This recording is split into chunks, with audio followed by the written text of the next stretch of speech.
യൂണിവേഴ്സിറ്റിയിലെ BA ഹിന്ദിയിലെ first സെമിസ്റ്ററിലെ Hindi സാഹിത്യ ഇതിഹാസ് ആദികാൽ സെ രീതികാൽ തക് എന്ന ഈ ലേണിംഗ് മെറ്റീരിയൽസിലെ 4ാമത്തെ ബ്ലോക്കാണ് നമ്മളിപ്പോൾ ഡിസ്കസ് ചെയ്തുകൊണ്ടിരിക്കുന്നത്. 4ാമത്തെ ബ്ലോക്കിലെ ഫസ്റ്റ് യൂണിറ്റാണ് നമ്മളിന്ന് ഡിസ്കസ് ചെയ്യുന്നത്. 4ാമത്തെ ബ്ലോക്കിലെ പ്രധാനമായിട്ടും നമ്മൾ പഠിക്കുന്നത് ഇതേപോലെ തന്നെ ഭക്തികാലിലെ പ്രധാന രചനകളും അതിൻ്റെ വിശേഷതകളും പ്രവൃത്തികളൊക്കെ തന്നെയാണ് നമ്മൾ പഠിക്കാൻ പോകുന്നത്. ഇതിലെ ഫസ്റ്റ് യൂണിറ്റ് എന്ന് പറയുന്നത് ഭക്തികാലീൻ ഹിന്ദി സാഹിത്യ പ്രവൃത്തിയാം ഔർ ശൈലിയ. ഭക്തികാലീൻ ഹിന്ദി സാഹിത്യത്തിൻ്റെ വിശേഷതകളും അതിൻ്റെ ശൈലികളെ കുറിച്ചുമാണ് നാം ഇന്ന് പഠിക്കാൻ പോകുന്നത്. ഭക്തികാൽ की प्रमुख प्रवृत्तियों को समझता है. ഭക്തികാലത്തിലെ പ്രമുഖമായ പ്രവൃത്തികളുടെ വിശേഷതകളൊക്കെയാണ് നമ്മൾ പഠിക്കാൻ പോകുന്നത്. ഭക്തികാൽ ഹിന്ദി സാഹിത്യക്ക് വിശേഷതാओं को समझता है. ഭക്തികാൽ ഹിന്ദി സാഹിത്യത്തിലെ വിശേഷതകൾ പഠിക്കുന്നു. ഭക്തി ഭാവന സംബന്ധി വിചാരവും को समझता है. ഭക്തി ഭാവനയിലെ സംബന്ധമായ വിചാരങ്ങളെ കുറിച്ചും എന്തെല്ലാം വിചാരങ്ങളെ കുറിച്ചുള്ള രചനകളാണ് രചിക്കുന്നതിനെ പറ്റിയൊക്കെ നമ്മൾ പഠിക്കുന്നു. ഭക്തികാൽ में ഈശ്വർ की महत्ता को समझ. ഭക്തികാലത്തിൽ ഈശ്വരനുള്ള പ്രാധാന്യം എന്താണ് എന്നതിനെ കുറിച്ച് നമ്മൾ ഇതിലൂടെ മനസ്സിലാക്കുന്നു. ഭക്തികാൽ का दायरा काफी विस्तृत. ഭക്തികാൽ എന്ന് പറയുന്നത് വിസ്തൃതമായ ഒരു മേഖലയാണ്.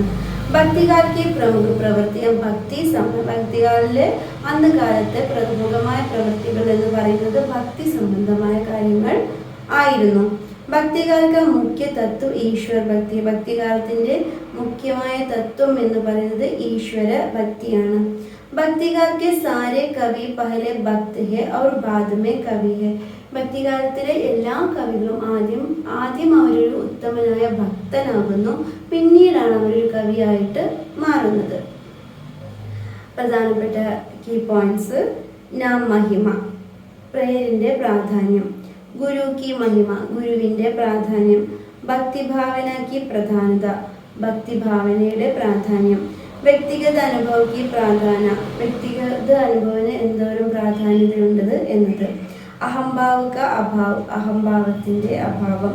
സാധു സംഗതി ക മഹത്ത്, സന്യാസി ജനതയുടെ മഹത്വം.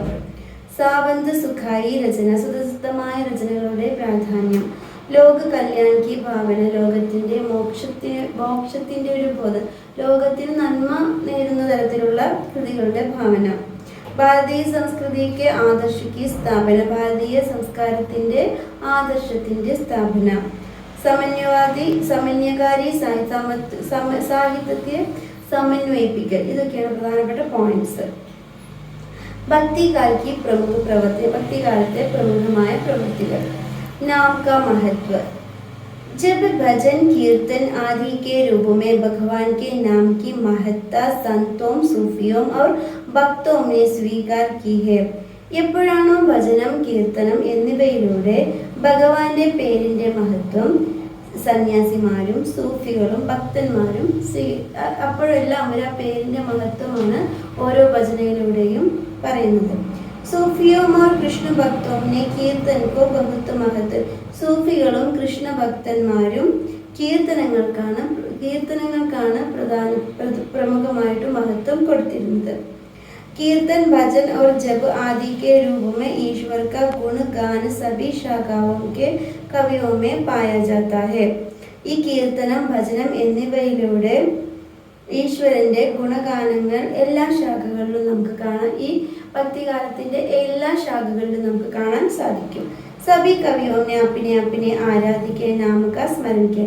എല്ലാ കവികളും അവരാരെയാണോ ആരാധിക്കുന്നത് അവരെ സ്മരിച്ചുകൊണ്ടിരിക്കുന്നു. ഇതാണ് നാം കാ മഹത്വം എന്ന ടോപ്പിക്കിൽ പറയുന്നത്. അടുത്ത ഗുരു മഹത്വം, ഗുരുമഹിമ, ഗുരുവിൻ്റെ മഹിമ. ഈശ്വർ അനുഭവ ഈശ്വരൻ നമുക്ക് അനുഭവിക്കാൻ കഴിയുന്ന ഒന്നാണ്. ഉസ്കാ അനുഭവ ഗുരു ഹി കരാ സക്താ ഹൈ. ഈശ്വരനുണ്ട് എന്ന് നമ്മൾ ആദ്യം പഠിപ്പിച്ചു തരുന്ന ആളാരാണ്? ഗുരുവാണ്. ഇസ്ലിയെ സഭി ഭക്തോനെ ഗുരു മഹിമ കാ ഗാൻ കിയാ ഹൈ. അതുകൊണ്ട് തന്നെ എല്ലാ ഭക്തന്മാരും ആദ്യം ഗുരുമഹിമയാണ് പാടുന്നത്. സൂർദാസ് തുളസിദാസ് ബി ഗുരു കി മഹിമ കാ വർണ്ണന. സൂർദാസും തുളസിദാസും എല്ലാം ഗുരുവിൻ്റെ മഹിമയാണ് പാടുന്നത്. भक्तिकार की चारों काव्यधाराओं में गुरु महिमा पर समान रूप से ഭക്തികാലത്തിൻ്റെ നാല് ധാരകളിലുള്ളവരും ഗുരുമഹിമയാണ് പറയുന്നത്. ഭക്തിഭാവനയ്ക്ക് പ്രധാനത, ഭക്തിഭാവനയുടെ പ്രാധാന്യത. भक्तिभावना की प्रधानता को भक्ति काल की सभी शाखाओं के कवियों ने स्वीकार किया. ഭക്തിഭാവനയുടെ പ്രധാനത എല്ലാ കവികളും എല്ലാ ധാരയിലുള്ള കവികളും സ്വീകരിക്കുന്നുണ്ട്. ഭക്തി ജ്ഞാൻ കാ പ്രമുഖ സാധന. ഭക്തി എന്ന് പറയുന്ന അറിവ് നേടാനുള്ള ഒരു പ്രമുഖമായ സാധനയാണ്. ഈ സമയക്ക് ചാരും കാവ്യധാരം, ഈ സമയത്തെ 4 കാവ്യധാരകളിലും സന്ത്, പ്രേമ, രാമ, കൃഷ്ണ എല്ലാ ധാരകളിലും ഈശ്വര ആരാധന के लिए ഭക്തി पर बल दिया गया. ഈശ്വര ആരാധനയ്ക്ക് വേണ്ടി ഭക്തിയെ തന്നെയാണ് അവർ ഉപയോഗിച്ചിരുന്നത്. 3-ാമത്തെ പോയിന്റ് വ്യക്തിഗത അനുഭവക്ക് പ്രധാനത. 4-ാമത്തെ പോയിന്റ് വ്യക്തിഗത അനുഭവക്ക്, അവർക്ക് സ്വ അനുഭവങ്ങളാണ് അവർ പ്രാധാന്യം, അതിലൂടെയുള്ള രചനകളൊക്കെയാണ് ആ കാലത്ത് ഉണ്ടായിരുന്നത്. भक्तिकाल के कवियों की रचनाओं में अनेक വ്യക്തിഗത അനുഭവക്ക് പ്രധാനം. ഭക്തികാലത്തെ രചനകളിലെ വ്യക്തിഗത അനുഭവത്തിനാണ് പ്രാധാന്യം ഉണ്ടായിരുന്നത്. इस काल के प्रायतः सभी कवि तीर्थयात्रा या सत्संग की कामना से प्रेरित होकर देश भ्रमण करने वाले थे. ഈ കാലത്തുള്ള ഒട്ടുമിക്ക കവികളും എന്താണ് തീർത്ഥാടനം നടത്തുന്നവരായിരുന്നു. കൂടാതെ അവർ സ്വയമേ ഈ ഭൂമിയിലെ ഓരോ സ്ഥലങ്ങളിലേക്കും യാത്ര ചെയ്യുന്നവരായിരുന്നു. सूरदास के सूरसागर में വ്യക്തിഗത അനുഭവയ്ക്ക് പ്രധാനത दी गई. സൂർദാസിന്റെ സൂർസാഗർ എന്ന രചനയിൽ വ്യക്തിഗത അനുഭവങ്ങൾക്കാണ് പ്രാധാന്യം കൊടുത്തിരിക്കുന്നത്. तुलसीदास पढ़े लिखे होने पर भी पुस्तक ज्ञान को महत्व नहीं देते. തുളസിദാസ് എഴുത്തും വായനയും പഠിച്ചവനാണെങ്കിൽ പോലും അദ്ദേഹം അതിനല്ല അനുഭവങ്ങൾക്കാണ് പ്രാധാന്യം കൊടുത്തിരുന്നത്. പ്രേം അവർ വ്യക്തിഗത സാധന കോഹി പ്രധാനത. അദ്ദേഹം പ്രേമത്തിനും വ്യക്തിഗത കഴിവുകൾക്കുമാണ് പ്രാധാന്യം കൊടുത്തിരുന്നത്. അടുത്ത പോയിന്റ് അഹംഭാവ का अभाव. അഹംഭാവത്തെ ഇല്ലാതാക്കുക. मनुष्य के अहंभाव का जब तक विनाश नहीं होता तब तक वह भगवान प्राप्ति एवं मोक्ष से बहुत दूर रहता है. എപ്പോഴാണ് ഒരു മനുഷ്യന്റെ മനസ്സിൽ നിന്ന് അഹംഭാവം ഒഴിയാതെ നിലനിൽക്കുന്നത്, അപ്പോൾ ഒരിക്കലും അയാൾ മോക്ഷം എന്നൊരു പ്രാപ്തി അയാൾക്ക് ലഭിക്കില്ല. ഭഗവാനിലുള്ള മോക്ഷം ലഭിക്കണമെങ്കിൽ ആദ്യം അഹംഭാവം ഇല്ലാതാകണം. धीरता का आश्रय लेकर अन्य भाव से भगवान के शरण में जाने का उपदेश सभी भक्तों ने दिया है. എല്ലാ ഭക്തന്മാർക്കും കിട്ടിയിരുന്ന ഉപദേശം എന്തായിരുന്നു? ഭഗവാന്റെ ചരണങ്ങളിൽ അദ്ദേഹത്തിനെ ശരണം പ്രാപിക്കുക എന്നുള്ളതാണ് എല്ലാം ഈ 4 ധാരകളിലുള്ള ഭക്തന്മാർക്കും കിട്ടിയിരുന്ന ഉപദേശം. നെക്സ്റ്റ് പോയിന്റ് സാധു സംഗതി കാ മഹത്വം. സന്യാസികളുടെ മഹത്വം. സാധു സംഘത്ത ഗുണഗാൻ സഭി ശാഖാവും കെ കവിയോനെ കിയ. ഈ സന്യാസിമാരുടെ ഗുണഗണനങ്ങൾ എല്ലാ ശാഖകളിലുള്ളവരും പാടിയിരുന്നു. കബീർദാസ് ഇപ്രകാരം പറയുന്നു: കബീർ സംഗതി സാധു കി ഹരെ ഔർ കി വ്യാധി. കബീറിന്റെ കൂട്ടുകെട്ട് സന്യാസിമാരോടാണ്, അതുകൊണ്ട് തന്നെ വ്യാധിയിൽ നിന്നെല്ലാം അവൻ മുക്തനുമാണ്. സ്വാമി സുഖായ് രചന. ഈ സുഖലോലുപതയിലുള്ള രചന, സ്വന്തം സുഖത്തിന് വേണ്ടിയുള്ള രചനകളാണ് അക്കാലത്ത് ഉണ്ടായിരുന്നത്. ഭക്തി സാഹിത്യക്ക് പ്രണേത സംസാർ ത്യാഗി സന്തത്തെ. ഭക്തി സാഹിത്യത്തിന്റെ പ്രണേത എന്ന് പറയുന്ന ഈ ലോകത്തെ ത്യജിച്ച സന്തുകളാണ് ഭക്തി സാഹിത്യത്തിൽ കൂടുതലായിട്ടും എഴുതിയിട്ടുള്ളത്. वे आदिकाल या रीतिकाल के कवियों की तरह दरबारों में रहकर आश्रयदाताओं को പ്രസन्न करने के लिए नहीं लिखते थे. ഇവർ ആദ്യകാലത്തെയും രീതികാലത്തെയും കവികളെ പോലെ ആശ്രയദാതാക്കളെ സന്തോഷിപ്പിക്കുന്നതിന് വേണ്ടിയിട്ടല്ല രചനകൾ എഴുതിയിരുന്നത്. ആത്മതൃപ്തിക്ക് ഉൽക്ക ലേഖന ആത്മതൃപ്തിക്ക് വേണ്ടിയിട്ടാണ് അവർ ലേഖനങ്ങൾ എഴുതിയിരുന്നത്. संतों एवं भक्तों का काव्य स्वामिनः सुखाय न होकर स्वान्तः सुखाय और बहुजन हिताय है. സന്തുകളുടെ ഭക്തി എന്ന് പറയുന്ന സ്വന്തം സുഖത്തിന് വേണ്ടിയുള്ളതല്ല, അന്യരുടെ സുഖത്തിന് വേണ്ടി കൂടി ഉള്ളതാണ്. കിസി രാജാക്കി ഫർമായിഷ പർ ലിഖാ ജാനെ വാല സാഹിത്യ नहीं. അത് ഒരു രാജാവിനെയും സന്തോഷിപ്പിക്കുന്നതിന് വേണ്ടി എഴുതപ്പെട്ട രചനകൾ അല്ല. ഉസ്മേം നിശ്ചൽ ആത്മാഭിവ്യക്തി है. അതിലെല്ലാം ഒരു സ്വന്തം ആത്മസന്തോഷവും കൂടി ഉണ്ട്. ഭക്തികാൽ की रचनाएं स्वांत सुखाय रचित है. സ്വന്തം സുഖത്തിന് വേണ്ടിയും സ്വന്തം സന്തോഷത്തിന് വേണ്ടിയിട്ടും രചിക്കപ്പെട്ട രചനകളാണ് ഭക്തികാലത്തിലെ രചനകളിൽ കൂടിയതും. നെക്സ്റ്റ് പോയിന്റ്, ലോക കല്യാൺ की ഭാവന ജനക്ഷേമ ബോധം എന്നാണ്. അതായത് ലോകത്തിന്റെ നന്മയ്ക്ക് വേണ്ടിയിട്ടുള്ള ബോധം നൽകുന്ന രചനകൾ. भक्तिकाल का साहित्य लोक मंगल के महान आदर्श द्वारा अनुप्राणित है. ഭക്തികാല സാഹിത്യം എന്ന് പറയുന്ന ലോകമംഗൾ, ലോകത്തിന്റെ നന്മയ്ക്ക് വേണ്ടിയിട്ട് ലോകത്തിന്റെ ക്ഷേമം ആഗ്രഹിക്കുന്ന രചനകളാണ്. इसमें സത്യ ഉല്ലാസ് ആനന്ദ് और യുഗ നിർമ്മാണകാരിണി പ്രേരണ है. ഇതിൽ എന്തൊക്കെയുണ്ട്? സത്യമുണ്ട്, ഉല്ലാസമുണ്ട്, ആനന്ദമുണ്ട്, യുഗ നിർമ്മാണകാരിണി ഒരു യുഗത്തെ പോലെ നിർമ്മിക്കാൻ തരത്തിലുള്ള പ്രേരണ അതിൽ നിന്ന് നമുക്ക് ലഭിക്കുന്നു. ഭാരതീയ ജനത उस युग में इस साहित्य से प्रेरण और ശക്തി പാത്തി രഹി ഹെ. ഭാരതത്തിലുള്ള ജനങ്ങൾ ഈ യുഗത്തിൽ നിന്നും, ഭക്തികാല യുഗത്തിൽ നിന്നും സാഹിത്യ പ്രേരണയിലൂടെ ശക്തി പ്രാപിക്കുന്നു. വർത്തമാൻ മേ ഭി ഉസേ തൃപ്തി മിൽ രഹി ഹെ. ഈ അവരുടെ വർത്തമാന കാലത്തിൽ പോലും അവർക്ക് തൃപ്തി ലഭിക്കുന്നു.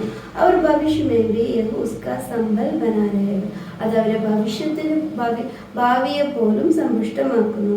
തുളസീദാസ് ने लोक कल्याण को ही साहित्य का मूल उद्देश्य माना है. തുളസീദാസ് ലോക നന്മയെ പോലും സാഹിത്യത്തിന്റെ ഒരു മൂല ഉദ്ദേശമായിട്ട്, പ്രധാന ഉദ്ദേശമായിട്ട് കരുതുന്നു. നെക്സ്റ്റ് പോയിന്റ്, ഭാരതീയ സംസ്കൃതിക്ക് ആദർശങ്ങൾക്ക് സ്ഥാപന.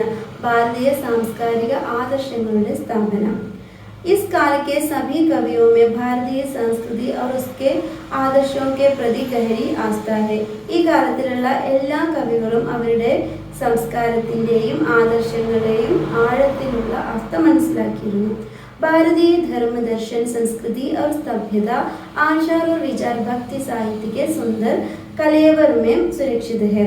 ഭാരതത്തിന്റെ മതങ്ങൾ, ദർശനം, സംസ്കൃതി, സഭ്യത, ആചാരം, വിചാരം എന്നിവയെല്ലാം അതിൻ്റെ എല്ലാ മേഖലയും ഭക്തികാലത്തെ രചനകളിൽ സുരക്ഷിതമായിരുന്നു. इसमें सगुण निर्गुण भक्ति योग दार्शनिकता आध्यात्मिकता और आदर्श जीवन के भव्य चित्र സമ്മിലിത है. ഇതിൽ എന്തെല്ലാമുണ്ട്?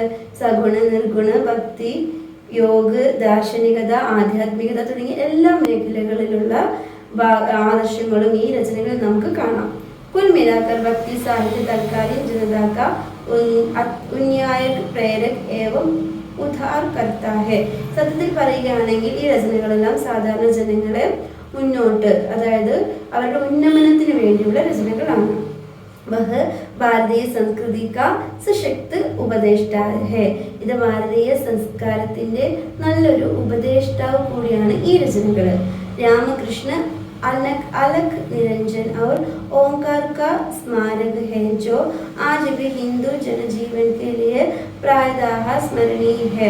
രാമൻ, കൃഷ്ണൻ, അലക് നിരഞ്ജൻ, ഓംകാർ ഇവരെല്ലാവരുടെയും ഈ കൃതികളെല്ലാം ഹിന്ദു ജനജീവന്റെ പ്രായः അതിൻ്റെ എല്ലാം സ്മരണീയമായ ഒരു ഓർമ്മകളാണ് നമുക്ക് നൽകുന്നത്.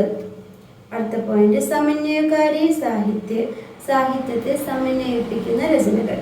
भक्ति साहित्य सांप्रदायिक संकीर्णताओं से ऊपर उठकर समन्वय का संदेश देता है. ഭക്തികാലത്തിന്റെ സാഹിത്യത്തെ സമന്വയിപ്പിച്ചൊരു നല്ല സന്ദേശമാണ് ജനങ്ങൾക്ക് കൊടുക്കുന്നത്. സാഹിത്യ में ऐसी भावनाओं का समावेश है जिनका इस्लाम ധർമ്മ സെ കോയി വിരോധ നഹീ. അവരുടെ ഈ ഭാവനകൾ, സാഹിത്യ ഭാവനകൾ പറയുന്നത് എന്താണെന്ന് വെച്ചാൽ ഇസ്ലാമിക മതത്തോട് യാതൊരു വിരോധവും ഇല്ല എന്നതിൽ കാണിക്കുന്നു. രാമചരിതമാനസ് में समन्वय का एक स्वरूप अत्यंत ഭവ്യ രൂപ സെ ദിഖായി ദേ. രാമചരിതമാനസത്തിൽ ഇതിൻ്റെ ഒരു സമന്വയത്വം വളരെ വ്യക്തമായ രീതിയിൽ നമുക്ക് കാണാം. तुलसीदास जी ने ज्ञान, भक्ति और धर्म का समन्वय करके तीर्थ राजा प्रयोग का निर्माण किया. തുളസീദാസ് ഭക്തി, അറിവ്, കർമ്മം എന്നിവയെല്ലാം സമന്വയിപ്പിച്ച് അതിമനോഹരമായ രചനകൾ എഴുതിയിരുന്നു. അവലോകൻ. भक्तिकाल की रचनाओं में समन्वयात्मकता का विशेष स्थान दिया गया है. ഭക്തികാലത്തിലെ ഏകോപനത്തിനാണ് പ്രാധാന്യം കൊടുത്ത രചനകളിൽ ഏകോപനത്തിനാണ് പ്രാധാന്യം. ഹിന്ദു മുസ്ലിം ഏകോപനത്തിന്. ലോകമംഗൾ की भावना भक्तिकाल साहित्य की प्रेरणा स्रोत है. ലോകമംഗൾ, ലോകത്തിനെല്ലാവർക്കും നല്ല ക്ഷേമമുണ്ടാകണം എന്നുള്ള ചിന്ത ഭക്തികാലീന സാഹിത്യത്തിൻ്റെ ഒരു പ്രധാനത ആണ്. ഇനി ഇതിൻ്റെ പൂർവാവൃത്തി റീകാപ്പ് നോക്കാം നമുക്ക്. ഭക്തി സാഹിത്യ സമന്വയ का महान സാഹിത്യ. ഭക്തി സാഹിത്യം എന്ന ഏകോപനത്തിന്റെ മഹത്തായ സാഹിത്യമാണ്. ഭക്തികാൽ का സാഹിത്യ ലോകമംഗൾ पर आधारित. ഭക്തികാലിക സാഹിത്യം ലോകക്ഷേമത്തിൽ ആധാരിതമാണ്. ഭക്തികാലിക സാഹിത്യമേ യുഗ നിർമ്മാണക്കാരനെ പ്രേരണ ദിക്കാൻ. ഭക്തികാല സാഹിത്യത്തിൽ ഒരു യുഗ നിർമ്മാണത്തിനുള്ള പ്രേരണ പോലും ലഭിക്കുന്നു. ഭക്തികാलीन രചനാവും ആത്മവൃത്തി के लिए लिखी जाती है. സാഹിത്യം സ്വയം ആത്മതൃപ്തിക്ക് വേണ്ടി എഴുതുന്നതാണ്. ലോക കല്യാൺ ഹി ഭക്തികാलीन സാഹിത്യ का मूल उद्देश्य. ലോക നന്മയാണ് ഭക്തികാല സാഹിത്യത്തിന്റെ പ്രധാന ഉദ്ദേശം. ഭക്തി ജ്ഞാൻ का പ്രമുഖ സാധന. ഭക്തി അറിവിന്റെ പ്രധാനപ്പെട്ട ഒരു കാര്യമാണ്. ഇത്രയുമാണ് നമുക്ക് ഈ പാഠത്തിൽ പഠിക്കാനുള്ളത്. ഭക്തികാലത്തിലെ പ്രമുഖ പ്രവൃത്തികളും ശൈലികളുമാണ്. ഒരുപാട് പോയിന്റ്സുകളുണ്ട്. ആ പോയിന്റുകൾ ഓരോന്നോരോന്നായിട്ട് തന്നെ പഠിക്കണം. പിന്നെ ഇതിൻ്റെ അസൈൻമെന്റ് എന്ന് പറയുന്നത് ഭക്തികാല ഇന്ത്യ സാഹിത്യക്ക് ഭക്തികാല ഇന്ത്യ സാഹിത്യത്തിൻ്റെ വിശേഷത. അതിലൊരു പോയിന്റും വിട്ട് കളയാൻ പറ്റില്ല. എല്ലാം ഇമ്പോർട്ടൻ്റ് ആണ്. അത് പോയിന്റായിട്ട് നമ്മൾ നോട്ട്ബുക്കിൽ എഴുതി വെച്ചിട്ട് തന്നെ പഠിക്കണം. ഇത്രയുമാണ് ഈ ചാപ്റ്ററിൽ പഠിക്കാനുള്ളത്. അപ്പോൾ നന്നായി വായിക്കുക, നന്നായി മനസ്സിലാക്കി വായിക്കുക, പഠിക്കുക, നല്ല മാർക്ക് സ്കോർ ചെയ്യുക. All the best. Thank you.